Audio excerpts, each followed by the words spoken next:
it is just incredible too. The views are amazing, and it's just unbelievable. We're in tough Africa right now. Hi, I'm Haley. And I'm Ryan. And today we're going to be talking about our summit night experience on Mount Kilimanjaro. Yeah, we'll also talk about some of the gear that we took up to the summit with us. Things that, we brought with us that we thought helped us, and some things we'd recommend to you guys who wants to, climb to the top of Kilimanjaro. Yep. So just going into it, summit night. You start the hike on summit night at 11 p.m. This can be kind of challenging because you're used to waking up at 5, 6 a.m. to start your hike every day. And now you are starting your hike at 11 p.m. You go to bed earlier around what? Noon? Yeah, around noonish. And you start that at 11 p.m. in the dark. Yeah, and that day before summit day is a long day too. So I believe base camp was around 15,000 feet. That is the last camp before you reach the summit. The hike to get to base camp is a brutal hike. You'll be feeling the altitude. If you're not feeling it by then, when you get to base camp, you're going to be feeling it. The headache's going to be setting in. The kind of nausea is going to be setting in. You're going to be very tired. And base camp's also a very exposed camp, so there's not a lot of vegetation. Well, there's no vegetation at all up there. Mostly stone, rock, not many flat, level surfaces. That's kind of a rarity up there. So you might be at a slight angle, your tent, when you go to find it. When you get to the camp, they're going to make you kind of a light lunch, and they're going to tell you to go to sleep as quick as you can. Yeah, when you do get to that base camp, they'll also check and make sure you have all the gear you will need on summit night. They double check, make sure that you are bringing the right stuff. Everything else actually stays in your tent. You only bring what you need, and so you hike to the top, you come back down, you get all your stuff, and then you hike lower. But you only bring what you need on summit night. Yeah, they'll break the group that you're in, depending on your size, they'll break you up into two groups. One group will leave at 11 and one will leave at 12, if I remember correctly. I think it was 10 and 11. But 10, 11. They stagger the groups. Yeah, they only did this because we had such a large group. We had about 20 people, and we had a group that we ended up kind of breaking up into three groups ultimately. We had some fast hikers, some middle group hikers, and some slower hikers. So they started some of the slower hikers an hour before us because they wanted everyone to reach summit at the same time. And knowing that they were a little bit slower meant that all 20 of us could be on the summit together. So, like most days, you don't have to worry about setting an alarm. You just go to bed around noon, try to get as much sleep as you can. They will wake you up whatever your scheduled time is. So around, 10:30, 11 o'clock, they'll wake you up. You get dressed. They'll make a small little snack like popcorn or cookies or something like that. You'll have a little snack, some tea before you go. And then they will assign you to a guide, essentially. They'll double the guides for summit night. So, normally you have your porters and then you have your guides. For summit night, they'll take some of the more experienced porters and kind of make them guides, so they have more people guiding you on the trail that night. You'll do a count off, so make sure everybody has their equipment on and you're ready. They'll tell you to fill your water bottles, get those full. The water bottles will freeze, so they tell you to turn your water bottle upside down because it'll freeze from the top down. From the bottom up, and then you'll flip it upside down and you'll have water that you can drink from the bottom. So there's also insulation kits for your hydration packs that you'll have in your day pack.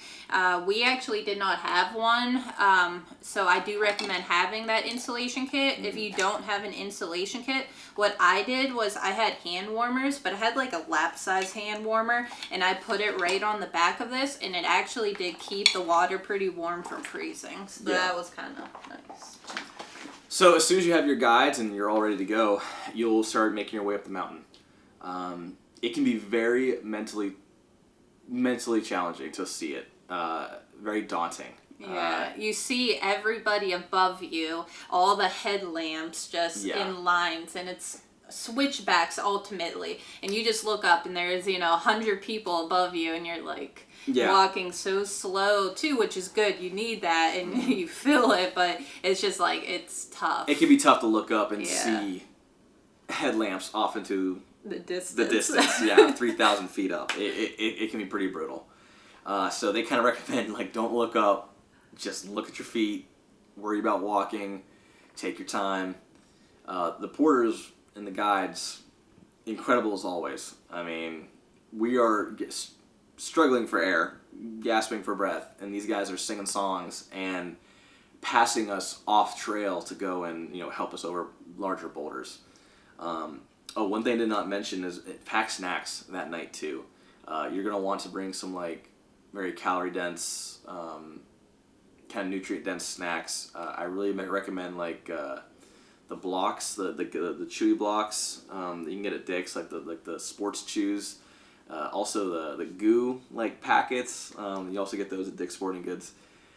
Those are also really good because they have amino acids and vitamins and stuff like that help out, carbohydrates, sugars. Be aware though, on summit night you might lose your appetite due to the altitude, and also be careful what snacks you have. So I went to eat a Snickers and they're like, oh no, don't eat a Snickers because of the dairy in it, and that can make you feel even more sick due to the altitude.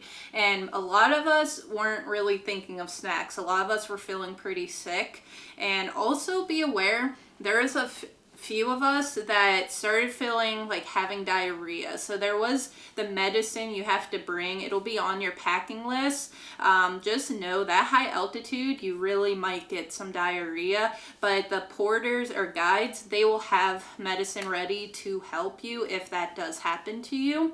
And one thing in our experience that I thought was kind of like we weren't ready for, they have little packs of sugar, and they're like bird feeding us just white sugar. They'll be like, open your mouth, and they're just dumping sugar in your mouth, and you get some water and drink it down. Yeah. That was something that like I was not ready for, but they did it to almost every one of us in our group. At that point, you'll be so exhausted you don't really care. You're just like, whatever, just dump it in my mouth. You had no idea what it was at first either. You're just so like sick and like tired, and you're just like, whatever it is, help me. It's an experience. It's a long cold night, but as soon as that sun comes up, it's awesome. You get like a second wind. When that sun comes up over the horizon, you get a little bit warmer, and you get a whole surge of energy, because then you can actually see where you're at and how high you are, and it's a really amazing experience to see the sunrise. Closer to the top, it's kind of a false peak. They'll do like a long break, and then they'll bring out ginger tea. At least they did for us. Which the ginger tea, that hit the spot. That got me going. And then it's just another probably 15-minute walk to the actual peak. Yeah, that false peak though, it got half our group. We saw a sign. People are taking pictures with a sign. We're like, is that the top? Is that the top? Hey, we're almost there. And then they're like, oh no, you have 20 more minutes that way. Yeah. And we're like, wow, that sucks. But at the top, it's a nice walk around the crater, so you can actually look down into the crater, because Kilimanjaro is a volcano. So you can walk around the crater rim to go to the actual peak. It's kind of a nice walk, see some glaciers and whatnot. What's left of the glaciers to the top. But yeah, that false peak kind of gets you. It definitely gets you. Another thing too, when you do get to the top, just know it might be a little bit crowded at the top, and just be respectful. Honestly, be respectful of everyone else waiting. You don't want to be at that peak that long. They try to, get you to get your pictures and go back down so you can start feeling better. And some people, really took advantage of being there, which we get. We wanted our photos too. Everyone does. That's so just what you're there for. Yeah, just be respectful though that there are people that are feeling really sick waiting for that photo. So in my opinion, don't be the person that spends, 5 minutes taking 50 photos, because that kind of happened to us, because there was a girl in front of us and we were like just just standing there, like, how many pictures are you going to take? Which we want photos too, but if you want to take a ton of photos, try to like rotate with people, you know, like have them take it and get back in line. Have someone get back in line. I just think it would be more respectful. Yeah, the guides will move you along pretty quick. Yeah. 19,000 feet is no joke. So they want you to get up there, take photos, do your videos, do your TikTok dances, and then get down as quick as you can. And they will move you to get down.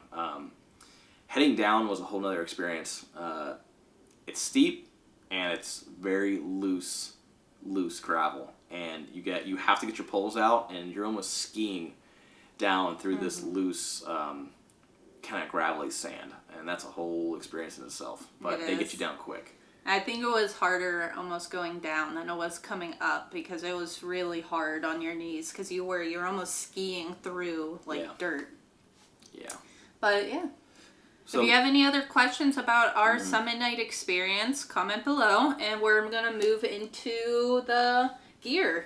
So this is some of the stuff that we took on summit night.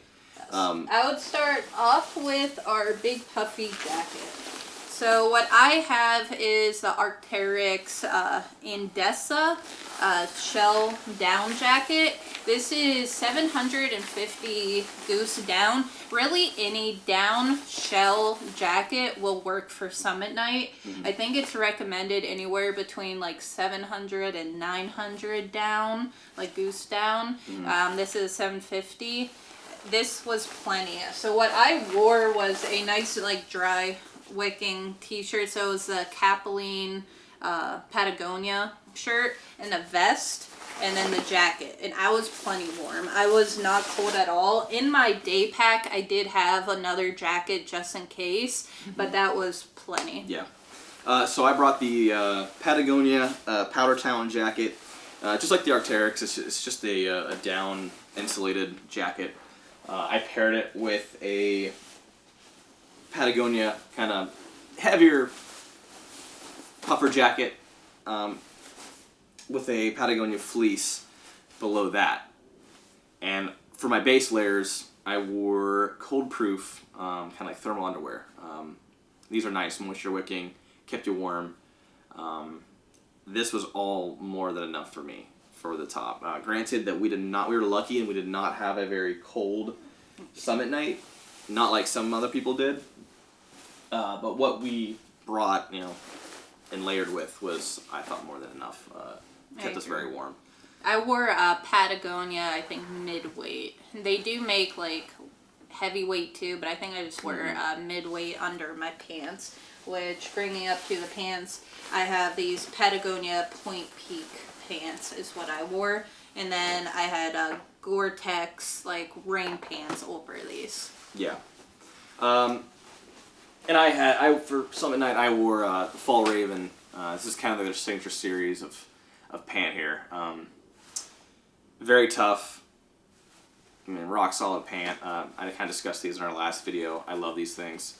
If you can find them on sale on clearance at REI sometimes. So yeah, this is what I wore that night. I did not wear a Gore-Tex windproof like outer layer on my pant layer. But I was okay with what I had there. That plus my underlayer here was sufficient for me. And then moving to, I guess, our feet. So I wore thick Darn Tough socks. We both love Darn Tough socks. Yes. And they make lightweight, middleweight, heavyweight. They make different kinds of thickness, Darn Tough. I just wore some thick Darn Tough socks. And then I brought the Salomon, X Ultra Gore-Tex boots. So I actually donated mine to the porters at the end, but these are new ones that I just bought. Fully recommend these. I have no complaints. One, my feet did not get cold. I know a lot of people struggled with their feet. I think because these are Gore-Tex, it kind of kept my feet warm, and I had thicker socks on. I didn't wear multiple socks. Initially, I was thinking of wearing like 2 pairs of socks or 3, and it just wasn't comfy. And I'm like, we have a long day ahead of us, so I would rather just be comfier. So I just wore like my thick Darn Tough socks, and that was plenty. My feet were not cold, so I kind of lucked out there. Yeah.